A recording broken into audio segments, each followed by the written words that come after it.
Pode ser o povo de Deus, uma boa tarde a todos. Irmãos, estou aqui na minha barbearia, no meu serviço. Eu quero deixar aqui uma palavra, nesta tarde para nossas vidas, que se encontra em Ezequiel capítulo 2 e versículo 1. Diz assim: Filho do homem, põe-se de pé, porque eu falarei contigo. Irmãos, a expressão "põe-te em pé" é Deus requerendo de alguém, ou seja, de mim, de você, uma posição. Todas as vezes que nós vemos na palavra a expressão "põe-se de pé" ou "levanta", Deus está querendo uma posição das nossas vidas.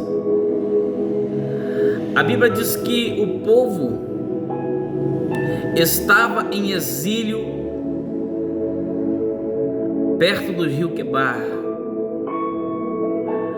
A Bíblia diz que o povo, por mais de 70 anos, o povo ficou nas mãos dos inimigos.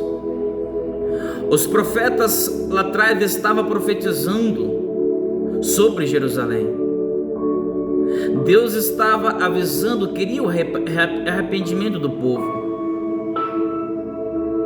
Só que o povo não deram ouvido.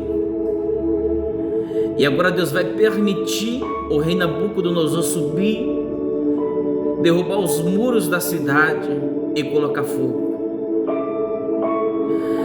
Jerusalém tinha sido destruída. Os profetas contemporâneos da mesma época de Ezequiel era Daniel e Jeremias. Daniel tinha ficado na corte do rei. Jeremias tinha ficado com aqueles que ficaram em Jerusalém. E Ezequiel é levado com os cativos à beira do rio Quebar. Observa-se que esses três profetas, Deus vai usar ele no meio do povo para que venham ser boca de Deus. Porque no meio da crise, Deus sempre vai levantar uma voz profética para profetizar, para falar, para ser boca de Deus no meio de uma nação.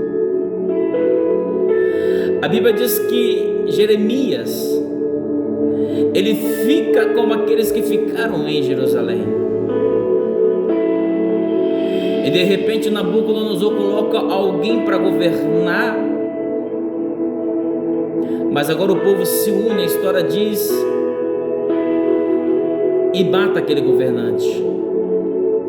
O povo vai ficar com medo de uma represária e agora vai obrigar a Jeremias para fugirem para o Egito.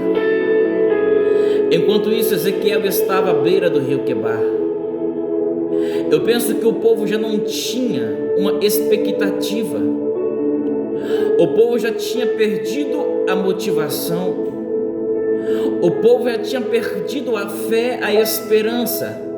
Porque há 70 anos, meu irmão, Jerusalém ficou sem nenhum sequer habitante.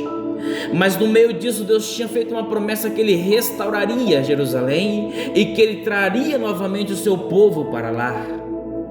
Mas 70 anos aquele povo ficou sofrendo nas mãos daqueles inimigos.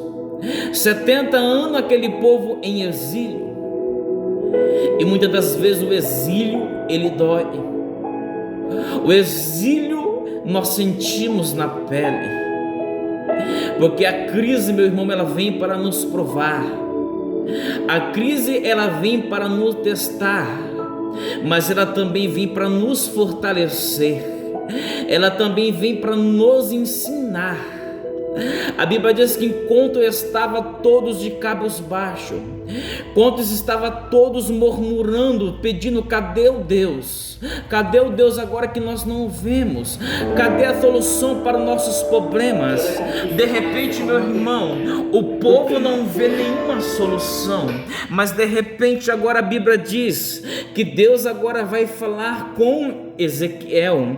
O céu agora vai se abrir, enquanto todos estavam olhando para o problema, enquanto todos estavam murmurando de cabisbaixo, Ezequiel estava com olhos fitos no céu. Sabe por quê? Porque aquele que tem os olhos fitos no céu, aquele que olha para o céu, ele vê sinais de Deus. O salmista diz: eleva meus olhos para o monte, porque de onde vem o meu socorro? Quando você não vê solução do lado nem do outro, quando você não vê solução atrás e nem na frente, levante os seus olhos para o céu, porque do céu é que vem o teu socorro. Enquanto muitos estavam vendo e presenciando destruição, calamidades, Ezequiel estava presenciando visões celestiais. Ei, no meio dessa crise, Deus vai fazer você presenciar vitória. No meio dessa crise, Deus vai fazer você passá-la. Meu irmão, no meio dessa crise,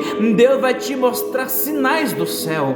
Você observa-se que quando Estevão estava para ser apedrejado, as pedras batiam no rosto, no seu corpo, mas não tiravam o foco nele. Ele presenciava o rei, ele presenciava o Filho do Altíssimo assentado à direita do Deus Pai. Ei, enquanto o povo estava olhando para a dificuldade, Ezequiel estava vendo visões do céu. Você observa-se que enquanto Jeremias tinha ficado, a Bíblia diz que logo após Deus faz uma chamada na vida de Jeremias, diz: ei, filho do homem, levanta-te e desce à casa do oleiro, porque lá te farei ouvir as minhas palavras.